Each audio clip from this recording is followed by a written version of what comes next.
back, Day Camp friends, to the Day Camp podcast. I'm Andy Pritikin, the director of Liberty Lake in the Philly suburbs of New Jersey. I'm Sam Thompson from Crystal Lake Park District, Crystal Lake, Illinois. And I'm Ehren Gluckstein from Camp Robin Hood, located just outside of Toronto, Canada. And we're summer camp professionals joining forces to provide a forum for day camp pros like you to share ideas and best practices across North America and beyond. So last week's episode, the last episode we had was about day camp bus transportation, which rules out probably 80% of people that listen to us. So we're doing something for all those people that probably don't have buses. We're going to non-traditional camps set up in situations that don't have like the perfect 30 acres and the fences and the pools and the lakes and all those kind of things, but actually the camp programs that are more typical of what camp programs are in America, and at least I'll speak for America. All right, and you know, we at ACA National every year, Sam is a big part of the roundtables, and we help out Michael Brandwine's Day Camp Cafe thing in the morning. And, you know, would you say, Sam, that every year we keep doing it, there's less and less traditional camps and more non-traditional camps, right? Absolutely. There's more and more sports programs, zoo, gardens. I think you're unique in that one so far that we've seen. Second City is definitely unique. So, yeah, there's more of you out there now. Yeah. So for today's podcast, we're joined by Annie Labus from the Chicago Botanical Gardens, Scarlett, Shankles from the Honolulu Zoo, and Jeff Poole from Second City Improv in Chicago. But before we get started, I just want to say this Go Camp Pro podcast is sponsored in part by the American Camp Association, New York and New Jersey, dedicated to preserving, promoting, and enhancing the quality of the summer camp experience. Their professional development includes the Tri-State Camp Conference, as well as many other conferences like the Maury Stein one, business conference I'm going to next week. Very excited. So, you know, these programs are unique. And by the way, Sam, so is yours. Sam with her rec program that's run in the park. So I can't wait. Ehren and I can't wait to sort of sit back and learn from these non-traditional things, because I am a big believer that you can learn so much from the way that other people do things. So anyway, and it's interesting because in Canada we have a lot of these non-traditional, or in Ontario I should say, and they're not so involved with the Ontario Camps Association, you know, the organization, so we don't get to learn as much about them. So it's great to see, you know, you guys involved, and hopefully we'll, you know, as we continue to grow here, more people come on board and share and learn from each other. Yeah. I know Annie and Jeff are involved here in Chicago. I get to see them at different things, so that's wonderful. Well, that's great. I mean, kudos to because I would think that it's got to be a Second City kind of, just to use that metaphor, kind of feeling when you're around, like, you know, Banner Day Camp, right? Which has been around for like, you know, 40 years, and it's on this big property, and they got 1,000 kids and all that kind of stuff. And you're like, yeah, you know, I run a little program out of whatever, you know. But the fact is, the average person out there would probably consider your program more than some big, giant, expensive program, right? If they've never been to camp before. Like, in a way, the non-traditional programs are like they're like the sort of entrance way into, into a more traditional program, right? For parents who've never done camp before. All right, so I'm gonna stop talking. I want to hand it off to Jeff at Second City Improv Camp. Is that what you call it? You call it Second City Improv Camp, or what? Well, we're the Second City Training Center. So the camp is based out of the Second City Training Center, because we do so much more than just improv. One of the beauty of our camp is it's kind of a taste of everything we do. So it's improv in the morning, sketch comedy in the afternoon. They get to do stand-up comedy. They really get all the kind of facets of Second City over either a 1 week or 2 week period. That's really neat. Yeah, we had about 1,000 campers last summer. We run the whole summer in, like I said, 1 week and 2 week sessions. And that's something we adapted actually after going to the American Camp Conference. They talked about how 1 week camps were, you know, a lot of people were doing the 1 weeks. And so we put those in, and it really grew a lot for us this summer. So what are the options? If I'm a kid that wants to come to your program, what are my options? So we have either the 1 week camp, we have the 2 week camp, we have a bunch of specialty camps. The Harold Ramis Film School has a couple of options. We also have an advanced camp, which is for kids who have done a couple of years of camp, and it's our highest level. You have to apply to get into that. Everything at the end of our camps has a show. So we have the big production, and that's kind of the big thing. And then we have some specialty camps as well for ASD and improv for anxiety. Oh, interesting. That's awesome. Yeah. Great. So, the kids, is it in the city of Chicago? Yeah, it's in the Second City building, the same building where we have the shows and everything. We have about 66,000 square feet indoors. And That's pretty substantial. Yeah, it's large. I mean, we have 9 theaters, 33 classrooms. We have a large common area called the bleachers. That's kind of where camp starts and ends every day. And I mean, it'll be like me, 10 counselors, and about 200 kids on those bleachers. And it gets really loud in that building. It's funny because most of the time during the day, it's pretty quiet, except for those 3 months of summer when it's very loud. All right, so here, let's pretend I'm a 3rd grade boy, all right? I show up for a day of camp at Second City. What does it look like? Yeah, so when you first enter, you're going to go with everyone else to the bleachers, and we're going to have kind of our big kickoff. One of the things we really adapted recently was trying to make our camp feel more camp-like, because I think our camp is very class structured, right? You go to class, you come back, you go to class and come back. And so we really worked hard on making the outside of camp feel very camp-like. So we have wacky sock contest and something like that. So we'll be giving an award away that morning. We'll have kudos to someone who did a great scene the day before. We'll kind of have announcements. And then that student will then go to improv class. They'll have that with one teacher for a couple of hours. Then they usually take a break. Then they have sketch. So that's comedy writing. So in the Second City style, though, less sitting down and writing and more writing on your feet, working with a partner kind of thing. So you start doing this kind of stuff with what age?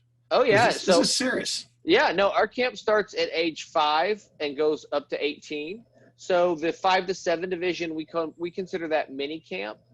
So they're doing much more of like clowning, physical arts, or I should say theater, arts, and crafts. So the one day they'll make a mask and then they get to use them for scenes, or they'll make puppets. And then clowning, physical comedy. We definitely do, instead of stand-up, we do storytelling with the younger kids.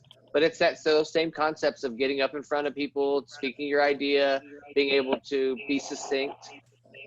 It's really neat. All right, so I cut you off. You were talking about the camp day. So they all bring a lunch? Yeah, they all bring a lunch. Everybody brings their own lunch.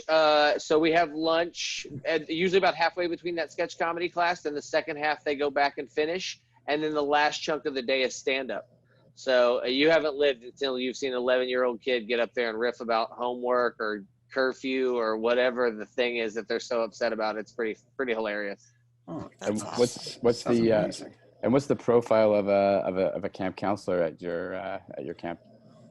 Yeah, so our counselors, we don't have any counselors under the age of 18. I think unlike a lot of camps, all of our counselors tend to be 19, 20, 21 in that range. And they are often conservatory or other Second City students who love what we're doing. And then they have that kids experience on top of that. So typically my counselors are people who love improv, love Second City, can really speak to what that is. And so their whole thing is anytime there's breaks or lunch, they're the ones that are in charge. And so they're kind of like what I call the pump up crew. Like if you show up in the morning, there's music playing, there's dancing. That's all the counselors, like that's their thing. Yeah. Very interesting. So, so what does it look like on Friday, performance day? How does that happen?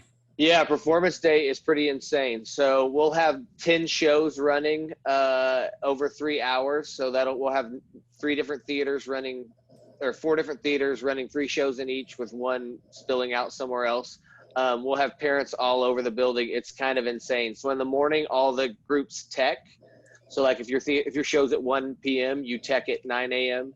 If you're at 10, and then so forth and so on. So all the shows tech in the morning, and then they run those shows in the afternoon. And they're a mix of improv and sketch comedy, and they're great.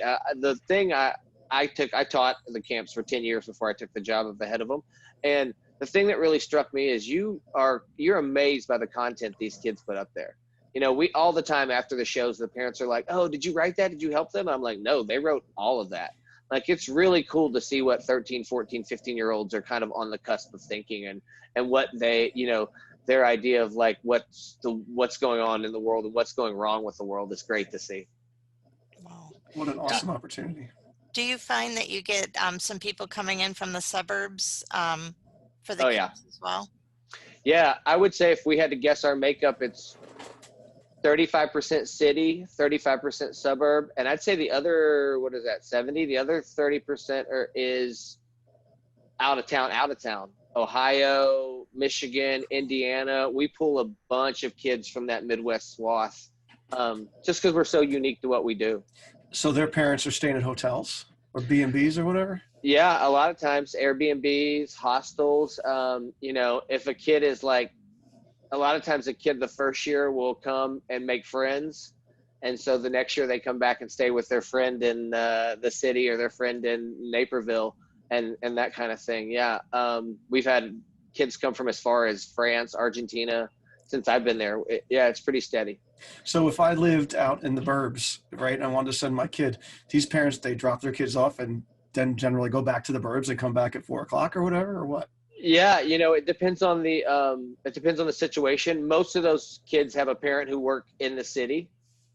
So they'll come in. That makes sense. Yeah, they'll come in with the parent, and then we offer aftercare, so what we call games and movies. So we're 9 to 4, just like you said, and then at 4 o'clock we have games and movies that last till 6. So a lot of times a parent will have a kid that hangs there, and then they'll grab them and head out of the city. Yeah. Awesome. So what are some of the unique challenges you have trying to run this program? Sure. I'd say some of the unique challenges we have is our building, like I said, is 66,000 square feet, but it operates like a public mall. So entrance and exits are always a big problem for us. Just, you know, it's hard no matter what we do in that building for it not to feel a little bit like chaos at 4 p.m. How many floors is this building? 4.5. It's considered 4, but there's actually the first floor, 2.5, 2, 3, what we call 3.5, and then 4. So even the signage is kind of confusing. It's a very old building. I mean, the Second City, it's like they basically built a mall around the theater. So it's really, it's very confusing, and it's by far one of our hardest challenges.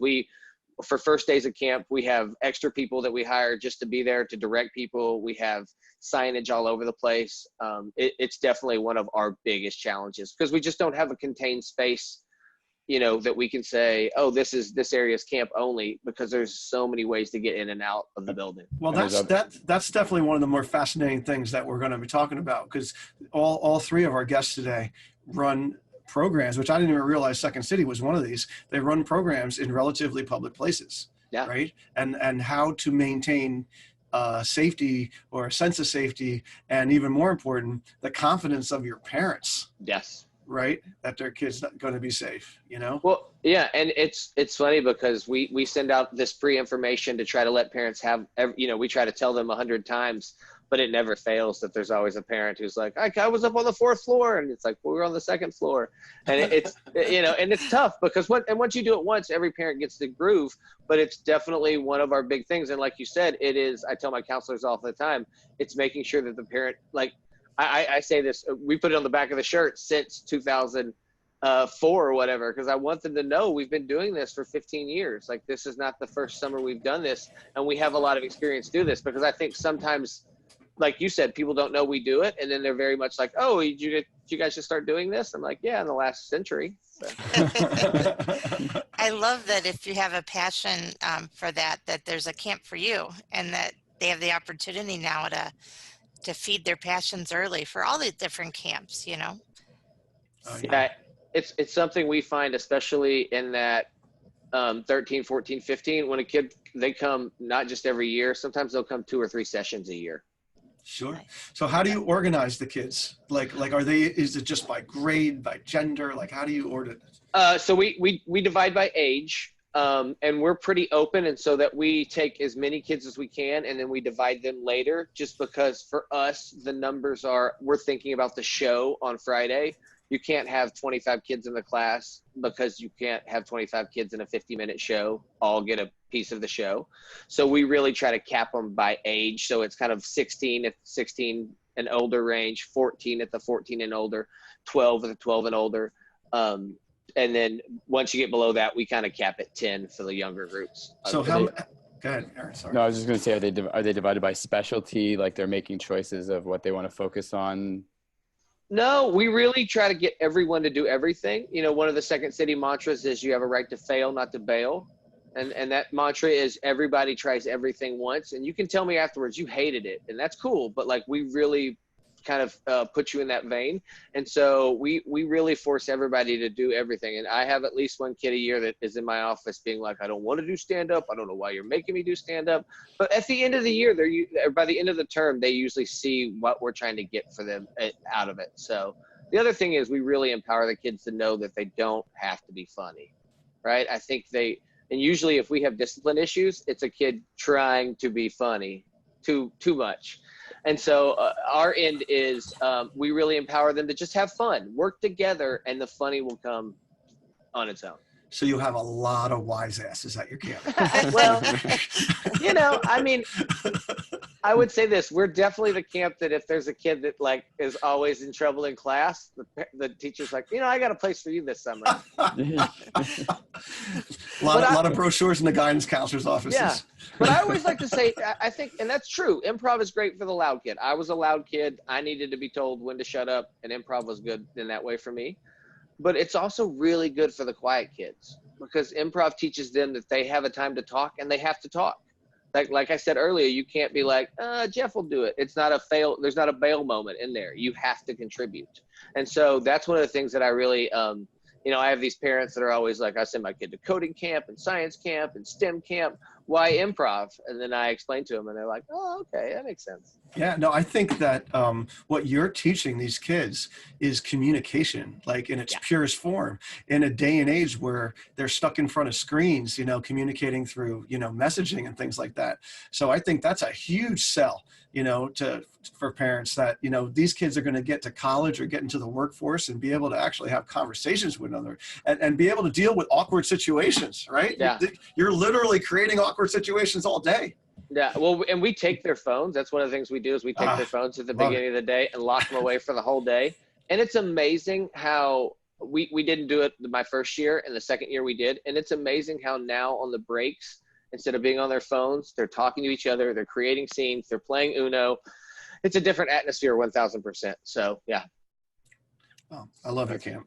It's fantastic. I wish I was 12 years old. I would make my parents yeah, I wish I had found this when I was that age because I could have used the outlet. How did you, and when you implemented I think the phone thing's really interesting because I feel like many of us would want to, you know, want to implement that. So was there a lot of pushback? Was it, is it something you publish in your literature? What how's it work? Yeah, we definitely publish in our literature. We always send out a pre-camp letter and let them know. And we have exceptions. If a kid obviously has a health device on their phone or an app that they have to have, you know, that we clearly make that exception. It's funny, when I first announced it, I thought I would have I knew I'd have angry kids, but I thought I'd have angry parents too. The parents loved it. Like they cheered that. Yeah, they cheered. Yeah. It was funny. And of course I've had some moms that were, you know, he's taking the train in for the first time from the suburbs and we're freaking out and that kind of thing. And I'm like, that's fine. He's going to have that phone until 9:30. He can let you know he's there and let you know he's leaving. But it's definitely, you know, we just talk about how it's conducive to the work that we're doing. And that's what we're going, you know, one of the things that makes our camp special is that we're working towards an end product. You know, for a 1-week camp, it's a demo, which is like an hour at the end of your class. But for a 2-week camp, it's a show in a theater that's going to be produced with technical direction and a stage manager. And so that kind of focus, it allows us to be a little bit more, just heavy-handed with that kind of stuff when we can be like, look, we're not doing this. We're like, you're going to be up on stage in a couple of hours. You're going to want to have something. So, yeah. Very cool. Great. So, yeah, by the way, you know, just to note, podcast listeners, what Jeff said is what I hear all the time. You take away the phones and the parents are thrilled. So don't worry about parent blowback on that. Yeah. They are just too weak themselves to take their kids' phones away. And they're happy to blame Jeff. Yeah, I had a dad of a 12-year-old say to me something I'll never forget it. I go, why would you give her a phone? He said, I gave it to her so I could take it from her because it's the only thing she cares about. And I was like, okay. So, do you guys have those parents that send like a fake phone as the one that they hand in, and then they have that second phone that the mom still calls? No. We've had that a couple times. No, but I did have a camper last year that it's was in the bathroom. We knew he was on his phone, and we the third time I caught him, I was like, I'm gonna have to send you home for having your phone in the bathroom. And he literally was like, I couldn't give it up. I just can't. So He's an addict. yeah, 13. Awesome. All right. Well, thanks so much, Jeff. That was super cool. So we're going to go down the road now. Which road would it be to take us to the Botanical Gardens? North, up 9094. Can't give me some cool name of a road? Come on. All right. Anyway, we're going to our new friend here, Annie, from the Chicago Botanical Gardens. So tell us about your interesting program. Sure. So Camp CBG is what we call our summer camp program. And we run programs for 2-year-olds all the way up to 8th graders. And then we also have a CIT program. For the 2- and 3-year-olds, it's a 1-hour program and a guardian comes with them. So they're not we're not letting 2-year-olds wander the gardens by themselves. But we have a lot of early childhood education programming at the gardens. And so we just continue that throughout the summer under the camp banner. And so most of our programs, though, are either half-day or full-day programs. Our tagline for camp is where nature, science, and fun meet. So it's a whole lot of nature. We spend about 75% of our time outdoors each day. We are a non-traditional camp, but we do have a huge, beautiful outdoor space that we get to use. So they do a lot of wandering around the grounds, getting to go to, I think we're up to 28 different gardens within the Chicago Botanic Garden. And so we do a lot of outdoor programming, a lot of science-based programming, but we also have a lot of art programs and cooking camps as well. Nice. What kind of facilities do you use for this? Are they under trees? Like, are they in buildings? So we have, I think it's 3 years old now, the education center at, the learning center is what it's called. And so each group is based out of a classroom during the day, but they spend most of their time going out to different areas of the gardens. We have a tram that'll take them around, and for some kids, just riding that tram all around the garden is just the greatest part of camp, no matter what other cool things you do, riding the tram. Yeah. How many kids at one time are there for this program? So we end up with about 150 a week or so. We have about almost 2,000 a summer. So we run about 12 programs every week.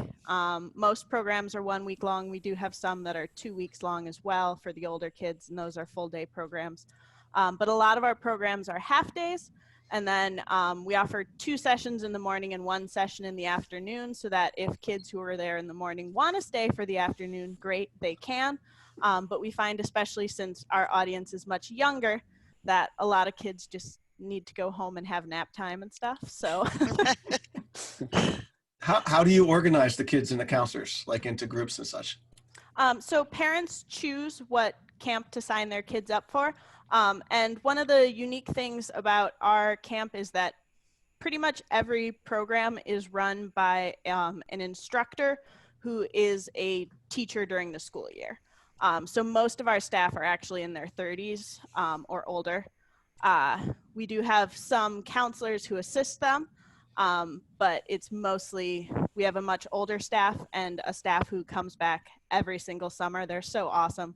We have people who have been doing this for 10, 15, 20 years even. Nice. How long have you been around? How long has your program been around for? I think it started in the early 2000s. I actually only started in August, so I don't know as much about the full history of the program. No problem. They are ACA accredited too. I believe Yes. that Jeff's program also is. Pretty impressive. Yeah, they're involved, definitely. So if, I'm going to ask you the same question I asked Jeff, Annie. So if I'm a 3rd grade boy, what does my day look like if I'm in one of the more typical programs? All right, so kids, parents pull up in, we have a little roundabout out front. One of the counselors comes down, greets the kid, gets them from the car, brings them over to whoever their instructor is. The instructor takes the group into the classroom, talks about what they're going to do for the day, what places they're going to visit. A lot of time gets spent over at what we call the Cove, which is an area on the water where the kids can put on waders and go in the water and look at plants and creatures that live in the water, things like that. We do a lot of science experiments, so they'll be back in the classroom for a lot of those sorts of things, doing things like making slime, building different engineering challenges, those sorts of things. It all really depends on what course they sign up for. We do have a lot of those sort of STEM or STEAM activity-based things. And then also potentially if they're signed up for a culinary camp, what their day is going to look like is going out to our growing garden, picking different vegetables and things like that, and then coming back inside and getting to learn how to cook with those. Wow. Very neat. Is the building that you guys use, the one that you were referring to before, is it public or is it just for your use? It is public, but the classroom sort of, you have to have reserved the spaces. So most of the time, the people who are walking through the building are just people who are lost or are looking for a bathroom. So we don't have too much public interaction inside the building, but when we're out on the grounds, obviously there's lots of people around. And what cool stuff do you do, like in utilizing the actual botanical gardens themselves? Because I mean, I think it's pretty awesome and a testament to your programming there that you're doing all this actual like traditional camp stuff in the botanical gardens. That's pretty funky unto itself. But like, I've been to botanical gardens; they're gorgeous. Like, you know, what kind of stuff do you do with the, you know, the flowers and the plant life and stuff like that? Sure. So every single camper gets to take home 1 or 2 plants with them. We have our horticulturists grow plants to a small height so that they're little seedlings, and the kids get to plant those in pots and take those home. So that's a really cool thing. We send them home with instructions on how to care for different plants they might have seen around the gardens. We have some Japanese themed camps because we have a gorgeous Japanese garden out at the Botanic Gardens. And with that program, sometimes they get to go out into our Zen garden and actually rake in the Zen garden, which the kids always just think is the coolest thing ever. Very neat. That's awesome. So are there any kids that were just like so into like botany and stuff that they could come for like, you know, a month if they wanted to? They could just, you know, keep taking 1-week courses? Yeah, we have campers who come for all 8 or 9 weeks of camp, and just do different programs each week. How do your CITs work? So it's a 2-week program, and in the mornings they work with one of the younger kids groups, and then in the afternoon they're with the LIT trainer who goes over different aspects of being a counselor, and just general things about the garden. They actually get to work with some of our horticulturists on special projects for the gardens and things like that. Nice. And learn about interview skills and job preparation and things like that as well. Cool. Very cool. And you guys run programs throughout the year as well? Like yes. Camp programs? Mm-hmm. So we do school day off camps as well as winter break and spring break camp. And just recently during the Chicago public teachers strike, we had a bunch of campers out to do programming with us, mostly garden staff kids, as we are north of Chicago, so not as convenient for people in the actual city to get to, but we had a lot of fun with those kids. Nice. Very neat. So so you experienced camp for a month this summer camp, like in August, because you started them? Yes. So what do you think are some of the challenges of running a camp in a botanical gardens? So making sure that we know where all the programs are going to be. We have 12 different programs going. They're out in a public space. It's important to know where programs are going to be each day. And our instructors do give us a curriculum, but sometimes at the last minute, they're like, oh, I saw this lovely flower out in this garden, and so we're going to this place now, and tell you 5 minutes before they're going to go there, and you have to rearrange the tram schedule and all of that for them. So rearrange the tram schedule because the place is so big that the kids have to take trams to get from here to there? For certain areas, yes. Especially with our like 4- and 5-year-old campers, like they're not walking that far. Well, what is it, like 200 acres? Like how big is it? I think we're about 300.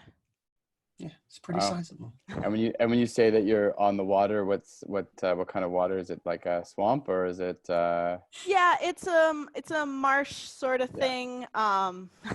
Not for swimming. No, not for swimming.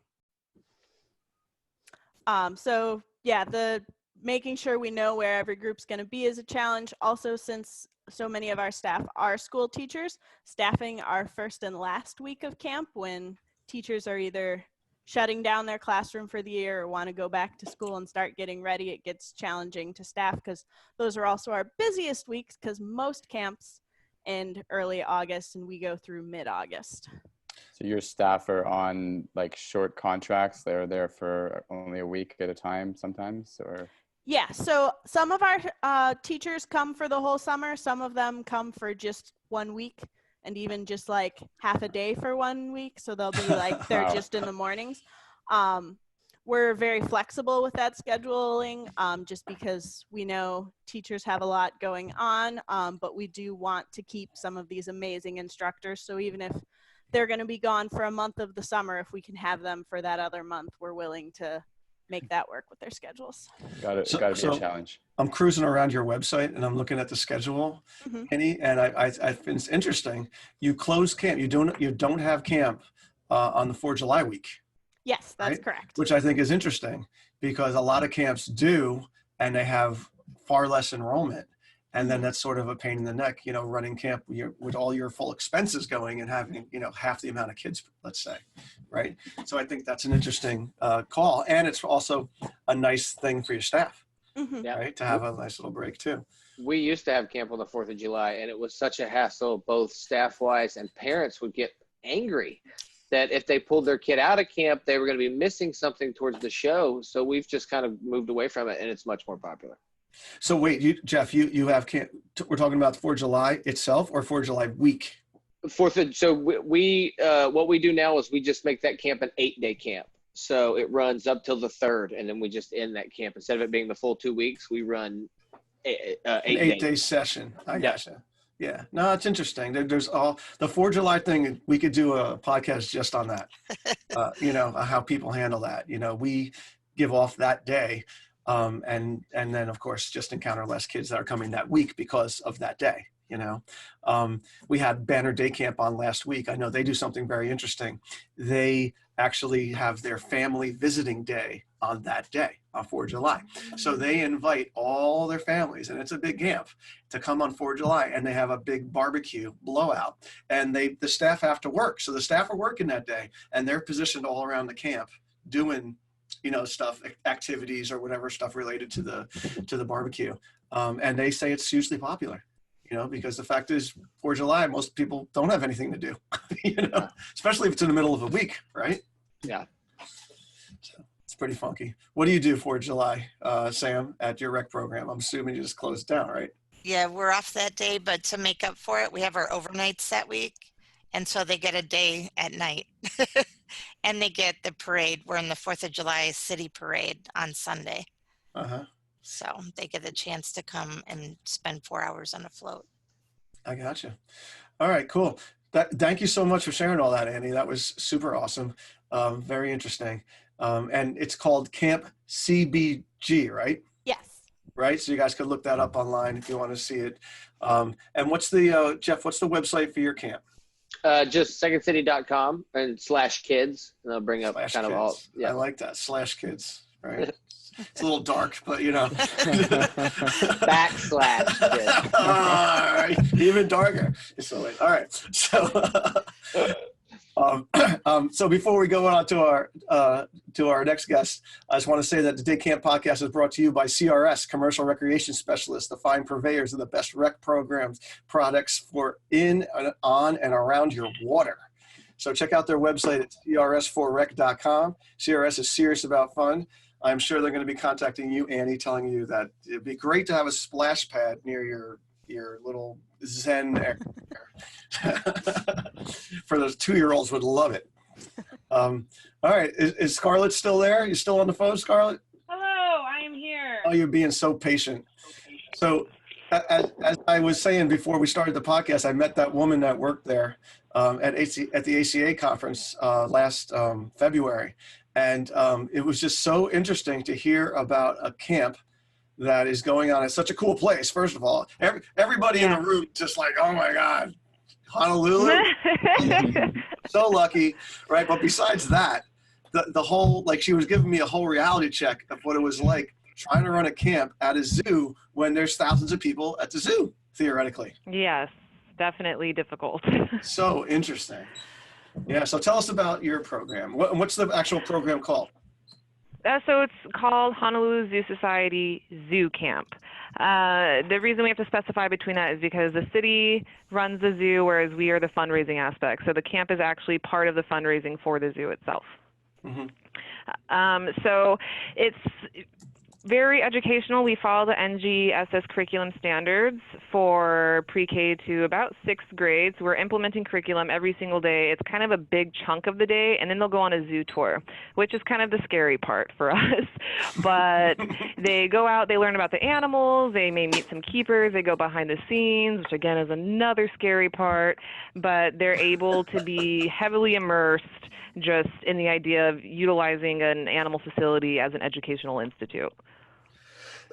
It's amazing. Wow. So the starting with the beginning of the day, because in talking to that woman, what she was explained to me is, imagine at your regular camp when kids are getting dropped off and the counselors are there, and Annie was explaining how they do it at the Botanical Gardens, but you know, the parents sort of bringing in their kids relatively willy-nilly, right? While potentially people are coming into the zoo. Like, how do you get that to happen? How do you get these kids from their parents to their groups, let's say?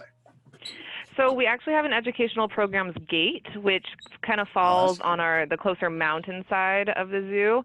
So they're totally separate from admission. I think the biggest worry that I ever have at that gate is that you're right next to a parking lot where there's a lot of homeless people. Some may be very cracked out, crazy people, and they're very close to the kids. So that is kind of the struggle there. I think there's always chaos. The Monday of camp, we all just expect to taste a lot of chaos, and it happens, but we've developed, we're like, hey, let's put this signage up. Okay, we came back out, somebody stole the signs. So the way that we now organize our campers is, yeah, basically it's like, yeah, it's PVC, it's vinyl, it's very strong, weatherproof. And what we do is now each instructor, every camp class has a certain color T-shirt that they wear. It's a required camp T-shirt. Now the teachers, the instructors, they have to wear it too, so the parents can easily identify who they're checking in with. So we've kind of separated. I'm Asian. I'm very color oriented, so I coordinate everything by colors. So it makes it a lot easier. Oh, that's really neat. All right, so take us through a typical. Well, you did. You took us through the typical day. So so the counselors that you get. I mean. What's it like staffing a camp in Honolulu? Because you know, there can't be, you're pulling from a relatively limited population, right? Yeah. And so how do you go about doing that? I think the most difficult part is we want somebody that has that local wildlife perspective. They were raised here, they understand the endemic species, they understand what an introduced species is, and it's hard to capture that because a lot of people we get are coming from the mainland. They're coming here because they want to study, because they think they'll survive off of a week of camp and be able to function as a citizen in Hawaii, which is virtually impossible. So it is extremely difficult, but it's a lot of word of mouth as well. And then we have people that are reoccurring, but we typically get a new set of staff every single camp session. Which is what? What is a camp session? A week, 2 weeks? So a camp session is a week. In the different camp seasons. So we have our summer camp session, which is 12 weeks. We have a fall camp session, which is 1 to 2 weeks, just depends on the school schedules. We have our winter camp session, which runs from 2 to 3 weeks. And then we have our spring, which is 1 to 2 weeks. Gotcha. So you're saying, so how many, so in the summer, how many week-long sessions are there? Oh, we have 12 weeks in the summer, very intense summer. And you're saying that theoretically, your staff could turn over, the bulk of your staff could turn over from week to week? Okay, yeah, that's why I wanted to kind of rephrase with the season. So each season we have new staff. Oh, okay. I got you. Sometimes Summer in the season's its own summer thing. when they realize, that they can't survive in Hawaii on a summer camp job, they bail and we have to somehow supplement. So fortunately we have staff here that have all been involved in camp, so we can just kind of jump in. I can go in there and jump in and feel totally comfortable, exhausted, but comfortable. So it makes it a little bit easier that we have people to kind of fall back on. And how many kids in a typical week? About 90. Right. So it's a small group until you all see them inside of one room, and it's chaos, and you're like, oh my goodness. And it changes every week. So some kids we may have that stay for the complete 12 sessions. Some may just stay for 1 or like 2 or 3 days. And what's the range of age? So we just removed 4-year-olds from our system, so we bumped up the ages. It's now 5 to 11 years old. And then we have, after camp, they can become a junior leader just because they know the program so well. Scarlett, I do have a question. When you were saying you go behind the scenes, I got to be an accreditation visitor for a different camp at one point, and we got to go in a bear enclosure and look out at the people. Is that what you were talking about? That's something that we're slowly working towards. Right now we have the older kids, they get to go through like the vet clinic, and they get to visit some of our animals that are on quarantine or that are being treated. They get to go through the commissary and see how the chefs prepare the meals and what it takes to really understand the diet of an animal. Some of the older kids as well, they get to go to do enrichments with the animals. They might build something for them, and the keeper will take it. They put it in the exhibit, and the campers get to watch them all, the enrichment that they created. So it's a pretty fun experience. That's cool. Very cool. Yeah. So when they break up, so you got this wide range of ages. When they break up, how do you group them and, to move them around? So we have 3 separate camp groups. We have our Camp Menehune, which are 5 to 6-year-olds. It's like ancient Hawaiian folklore, Menehune, like working together to build something. And then we have Camp Imiloa, which is the 7 to 8-year-old. So it's 30 kids per camp. And then our Camp Koa, that's 9 to 11. So the older 2 groups do activities together. Sometimes, it just depends. And then our younger group, they unfortunately do not get a lot of encounters with animals or with keepers. They move a lot slower, and the keepers have a lot of work to do, so it's kind of hard to schedule those with them. So those three camps, those are the 3 different colored T-shirts you were talking about? Those are the 3 colored T-shirts, yes. I gotcha. Interesting. So by the way, that walkie-talkie you're hearing, that is Scarlett's camp. That's her zoo radio. So yes, I have 2 that are going off simultaneously. So if you hear them, I'm sorry. No, it's quite all right. So you're in charge of educational stuff throughout the year?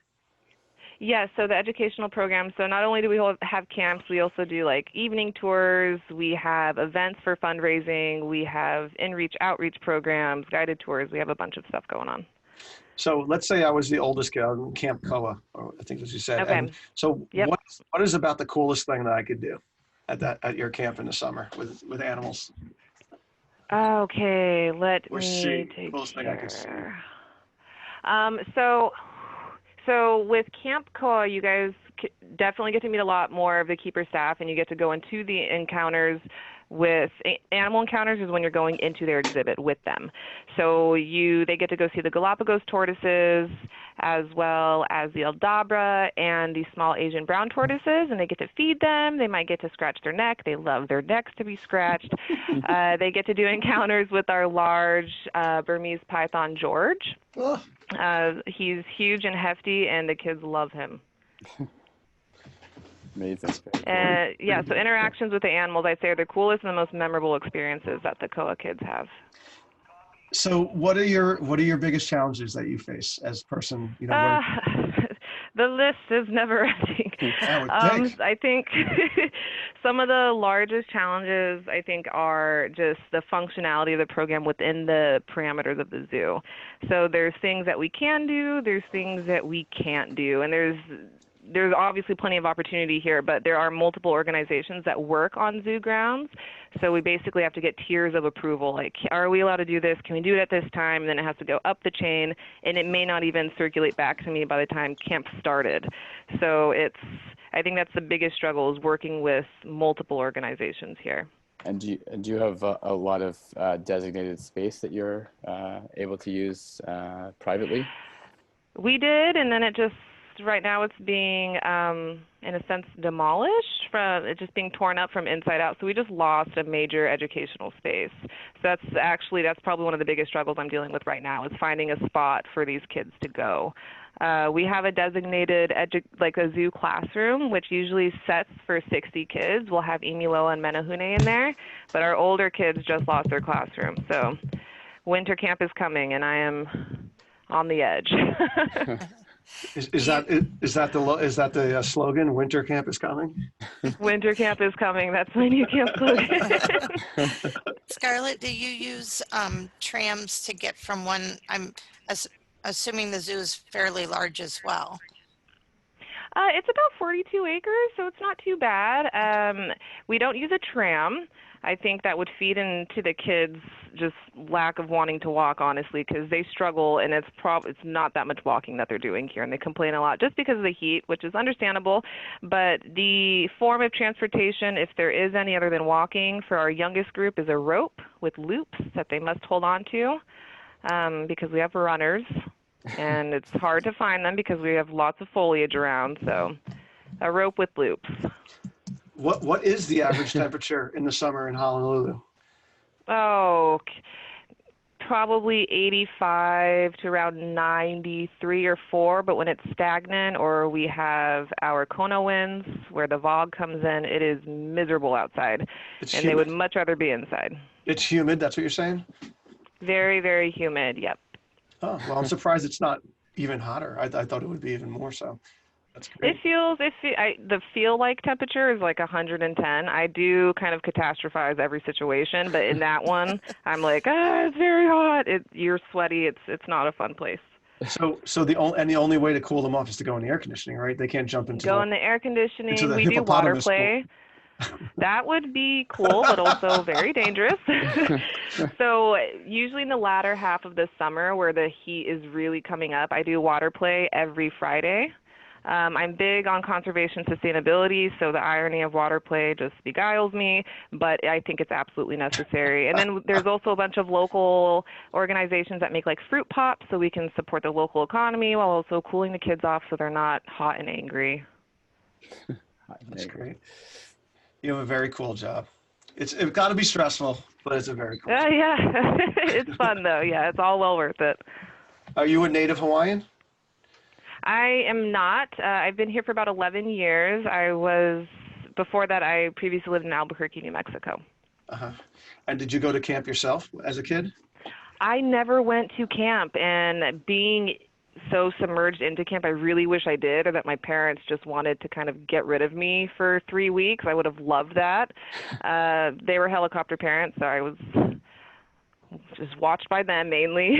So, I mean, I think camp would have been an awesome experience. Right. And do you get, what percentage of the kids do you get that are not from Hawaii, that are like, they're visiting, in the summer, they're tourists and that kind of, their kids, and, their parents are out snorkeling and their kids are at the zoo during the day? Lots. Oh, so it really depends. So like during the smaller seasons of camp, we have probably 80-90% local kids. And then summer camp, it could be on the 50%, where half of them, like even some of them don't speak English, and we're like, okay, well, oh, man. We'll try just universal physical symbols and just any type of body language we can use. And that's a challenge. Yeah, it just ranges. Yeah, because people come here on vacation and their kids are either terrible or they just want their own peaceful time, so they bring them to us. It's fun. So if I'm a 20-year-old Chinese or Japanese student, like, you're going to hire me in 2 seconds. So like you could have translators basically, right? It really depends. I'm kind of picky about the staff. Like, really? Yeah, because they're around these kids. I want them to have a great influence and teach them how to be a steward of their community. So it takes a lot of grit. So if I see that they're exhausted by explaining something about conservation, I'm like, yes, you're the one. If you're tired, it means you did your job hard. Good job. So I mean, that's great that you want to hire people like that, but like you said, you get a lot of raw materials kind of people. So yeah. You put a lot of staff training then. I try to where I can, and even like if somebody does have like, oh yeah, I have Japanese as a second language on here, yes, that like is a big green flag where I'm like, okay, second interview, going with you. Hopefully you're an awesome person. But part of the hiring is mainly just focusing on the kids. So if they do have a language barrier, that they're able to still communicate with them. So we're trying to give them multiple ways to talk to them, because you even have some kids that just don't want to talk and they speak perfect English. So just being able to be cognizant of that and just talking to them, distracting them, and making sure that they have a great time. Because my experience with kids from these other countries is it takes them about a week to get comfortable, to start talking. Yep. Right? Definitely. There's some challenges like that for sure. So interesting. All right. Thank you, Scarlett. That was super cool. So we were going to have this woman, Tiffany McDuffie from Purposeful Play in Milwaukee, but she couldn't make it because she got sick right before. But Sam, you know about her and her program. Could you tell us a little bit about it? Because I am interested. Absolutely. So she runs a sports camp on the basic level, but she has a wonderful mission and a lot of unique things she does. She and her husband run it out of a church and in Parkland in inner city Milwaukee. She was on the cover of Milwaukee Magazine for this program. So if you want to read the full article, I'm sure you can look her up and read more about it. But her mission, Purposeful Play, the play stands for Positive Learning through Athletics for Youth. And she's just a dynamic person, has so many good ideas, and it's not your typical sports camp. It was very unique. I'd love for us to get to speak to her another time because she's very interesting. Oh, we definitely will. And for those of you who want to check it out, her website is playmke.com, because I'm on it right now, and it looks really, really awesome. Very, very mission driven, which is great to see, because I think that non-traditional camps very often get a bad rap of being like, oh, they're just a karate school, and they're just this and just that. But when you listen to Jeff and Annie and Scarlett talk, I mean, you hear these are people that are really passionate about what they do and about, teaching kids, it's more than babysitting, and it's more than just giving them a little experience in that genre, right? I mean, Scarlett's very serious about what you're trying to do there, and it's awesome. I think that's great. I think that, there's probably a lot of programs at museum and zoos that have a wide range of people that are like you, that are like, take it tremendously seriously, and then ones that it could be like babysitting, it could be, and you could take it as seriously as you want. And I think a lot of people that are in these roles, these camp director roles, they also have 5 other jobs at these places, right? So I think a lot of times, camp could, it could get thrown together at the last second kind of thing. I think it's really important for these organizations to give the people who are running these programs enough time in their life to be able to staff it well and program it well and be really thoughtful about what they're doing. So you guys are awesome examples. And I think I'll just say again what we were talking about earlier is that, the fact that people from non-traditional camps are involved in organizations like the ACA and the OCA in Ontario, like it just, adds that credibility and gives them a chance to, really build the kind of program that, or, use the resources that can help build the program that they want to build. It's a good partnership between the ACA standards and safety and the unique programs out there that they're able to still work together and expand. That's awesome. All right, so before we get to our day camp tips of the week, I want to thank our third sponsor, our friends at AM Skyer, the leading insurance broker for the finest camps in America for almost 100 years. AM Skyer has been a strategic partner with summer camps, ready to support any needs arising from PR, legal issues, health and facility, and more. I don't know, they might get bitten by an animal during your kids. You gotta have good insurance. You gotta have a good insurance broker there, Scarlett, you gotta. Definitely. Experience the AM Skyer difference. So I just wanna say, first of all, that I do like sort of mini versions of our 3 guests, in that I have done the improv as an activity at my camp. I run a Renaissance fair at my camp, so I have lots of performers that work for me in the summer. And improv is a great thing that you at your traditional camp should implement, because like I said, it covers so many 21st century skills, it's ridiculous. right? And like Jeff was saying, it really gets kids to be able to show what they have inside that you couldn't even imagine is in there, you know, the creativity levels, right? And Yeah, then, I was just going to say, one of the things we've been doing a lot of, especially since I went to the ACA meeting, was going to other camps and teaching their counselors a 3-hour professional development on improv and how you can approach everything you do through that yes and mentality. And it's been really, really popular, because I think that with a few, you know, with a short 3-hour session, people are like, can really click into, oh, this is what this thing is. So. right. Yeah. I mean, it's certainly awesome staff training. I've done it with my staff, no doubt. I also have gardens at my camp. I think it's great for kids to be growing vegetables and then eating them, whether it's in your salad bar or at the cooking, you know, your cooking elective kind of thing. And then I have an animal program, you know, with goats and ducks and chickens and, you know, Newfoundland dogs and stuff that the kids, you know, it's a magical thing for kids that don't have animals at home or that don't encounter these kind of things. It's just one of the coolest things ever. So anyway, but my tip of the week is beyond doing those things, is drums. Drums, circles, drum lessons, drum whatever. Kids love beating things. There's just no doubt about it. And you know, you can go as far as getting those djembe drums, which is those African drums. They're pretty cool. They sound amazing. They're great for teaching. They can be soft, they can be loud, and all that kind of thing. But they're not cheap. And they do break. The heads break, which is sort of a pain in the neck. You got to replace heads and stuff. So on the more bargain kind of you know, summer camp kind of way of thinking, Home Depot buckets are so great. They cost like $5, you know, the big orange bucket. I'm sure Lowe's has a similar one. And drumsticks, cheap drumsticks. And it's just like when you're in the city somewhere and you see people playing on those things. If you get a good percussionist kind of person, music teacher, you can get, you know, 20 kids playing in unison and call and response kind of stuff. And, you know, like at my camp, like at Jeff's, we do performances on Fridays. And just kids love playing for each other, and it's easy. You know, you can get 5- and 6-year-olds to do it, no problem, not to mention teenagers. So that's my tip for today, is drums. Nice. All right. Mine is, it was actually a LinkedIn article by Adam Bryant, and it's called, "What if you had to write a user manual about your leadership style?" So, you know, when you get your staff, it takes a while for you to learn about them and them to learn about you. And you have that storming and the norming and all that kind of, you know, group dynamics going on. But what if you could hand them a sheet when they started that says kind of what your style is, what you value, what you don't have patience for, how to best communicate with you and how to help you, and what people misunderstand about you. So the template for this is going to be in the show notes. I had each of my directors do it, and I did it myself as well, and still had a few surprises about how they really felt about certain things.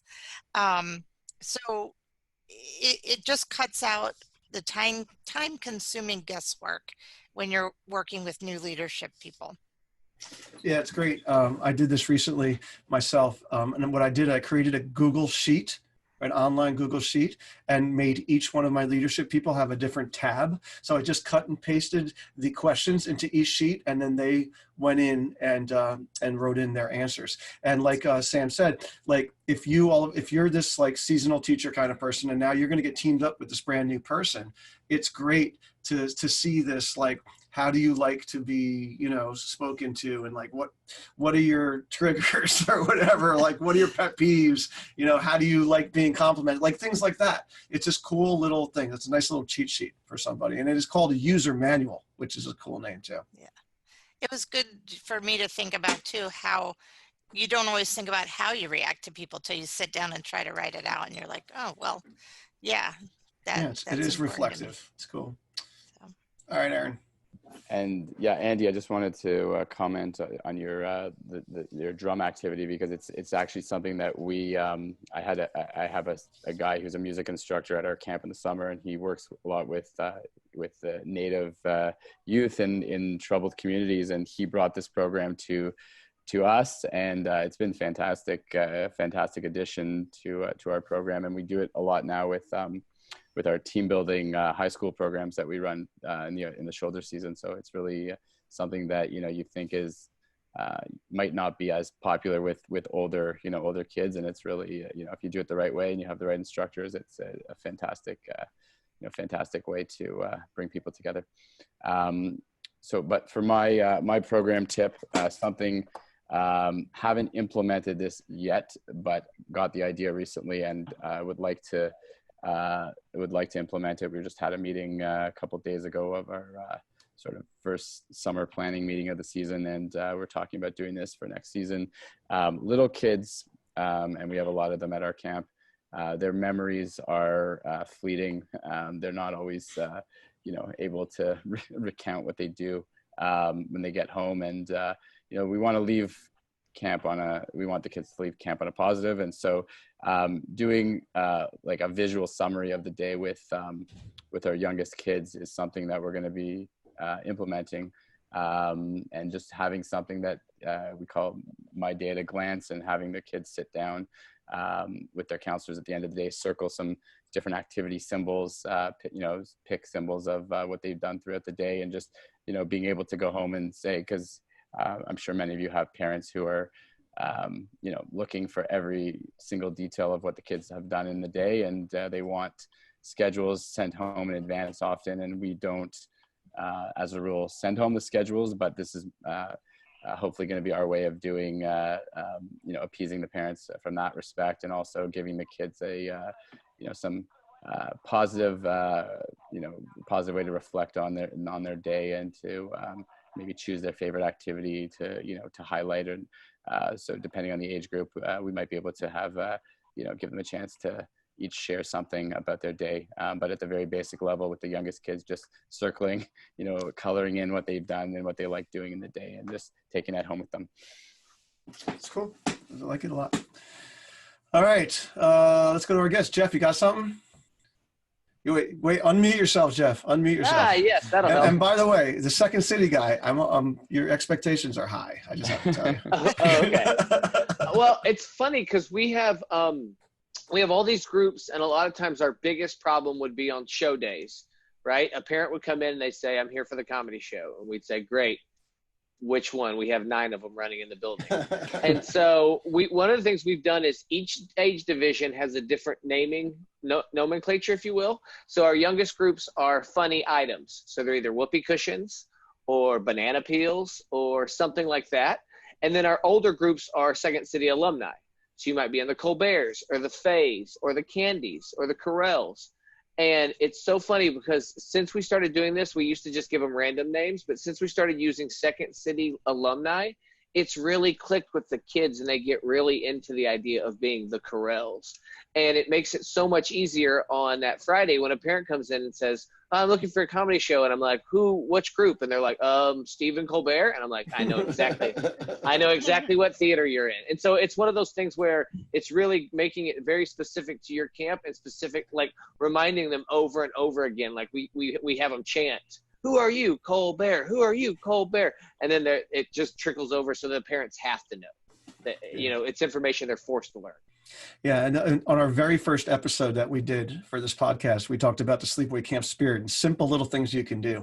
And one of them is, coming up with names for the groups and for the divisions, and not just being like third grade boys and that kind of stuff. That's a cop out. You have an opportunity at a camp to do something cool. Do it.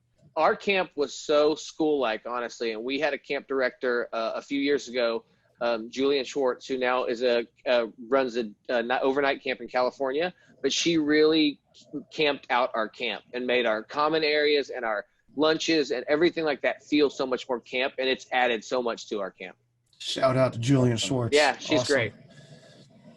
All right, we're back at the Botanical Gardens, Annie.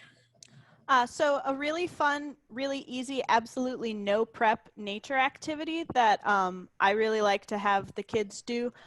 You divide everybody up into pairs. You take them out to an area that has a lot of gorgeous scenery. And I believe the activity is called photographer. So one person in the pair is a photographer. The other one is the camera. So the camera covers their eyes, and their partner guides them over to the shot they want them to take. And then they tap them on the shoulder like they've pushed the button on the camera. The kid opens their eyes for 3 seconds, then closes them again, and then you gather everybody up and have them talk about what they saw in the shot that they took when they were the camera.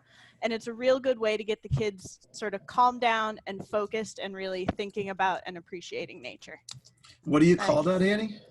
Photographer. Yeah, it's very cool. All right. All right. And last but not least, we're going out to Honolulu, where it's still bright and early. Lunchtime. Approaching lunch. I'm so hungry. My tip of the day, winter camp is coming. So I would say just what I kind of tell all the instructors that there's always tomorrow. I know that's a very general tip that I'm sure all of you have said multiple times in your lives, but it's just super important because we have like tragic events that happen one day, and the teachers or the instructors, they get super flustered about it. They think they were being a terrible camp instructor, and they just have to think that like everybody's going through their own situation, and tomorrow when they wake up, it's brand new, clean slate. Also nicknames, but that's another topic that I can save for later. All right, awesome. Thanks so much, everybody. We want to thank our guests, Jeff from Second City, Annie from Chicago Botanical, and Scarlett from the Honolulu Zoo Society Zoo Camp. And plus our executive producer, Mr. Co-Camp Pro, Travis Allison, our producer, Matt Hansberger, and our sponsors, ACA New York, New Jersey, Commercial Recreation Specialists, and AM Skyer for allowing us to bring this podcast to you. If you don't want to miss an episode of the Day Camp Pod, you should subscribe on iTunes or wherever else you get your favorite podcasts. And, check out our show notes for this and other episodes at daycamppodcast.com. And feel free to send us some feedback and new ideas for future pods on our email address, daycampquestions@gocamp.pro. And we will be back in 2 weeks with another Day Camp pod. And guess what? We have Chris Thurber and the return of Michael Brandwine lined up. So we are really excited to bring you some really cool stuff, all to help make you a better day camp professional and improve your program for your campers and staff. Thank you for Sam, Ehren, and the rest of the crew. This has been the Day Camp Pod.